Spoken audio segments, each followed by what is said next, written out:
హే అవినాష్, ఏ programming language నేర్చుకుంటే నాకు ఫ్రెషర్గా ఎక్కువ జాబ్స్ వచ్చే ఆపర్చునిటీస్ ఉన్నాయి, కొద్దిగా చెప్తావా?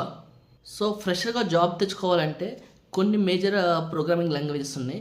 వీటిలో ఏ ఒక్కటి వచ్చినా సరే నీకు మంచి జాబ్ ఆపర్చునిటీస్ ఉంటాయి. ఒకటి పైథాన్.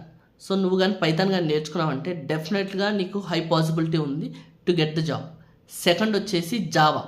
సో జావా వచ్చేసి almost many companies Android development, app డెవలప్మెంట్లో ఖచ్చితంగా యూజ్ చేసే ఒక ప్రోగ్రామింగ్ లాంగ్వేజ్. ఇది కానీ నేర్చుకున్నావంటే నీకు ఆపర్చునిటీ చాలా ఎక్కువ వచ్చే పాసిబిలిటీ ఉంది. థర్డ్ వన్ వచ్చేసి Java script. So front end development అవ్వచ్చు, బ్యాక్ ఎండ్ డెవలప్మెంట్ అవ్వచ్చు, మెనీ కంపెనీస్ యూజ్ చేసే మేజర్ ప్రోగ్రామింగ్ లాంగ్వేజ్ వచ్చేసి జావా స్క్రిప్ట్. సో ఇది నేర్చుకున్నా కూడా నీకు మంచి ఆపర్చునిటీస్ వచ్చే ఛాన్స్ ఉంది. ఫోర్త్ వచ్చేసి షీ షార్ప్ నేర్చుకోవడం కొద్దిగా కాంప్లెక్స్ ఉంటుంది, బట్ నువ్వు కానీ నేర్చుకున్నావంటే నీకు ఫ్రెషర్గా జాబ్ వచ్చే ఛాన్సెస్ కూడా ఉన్నాయి.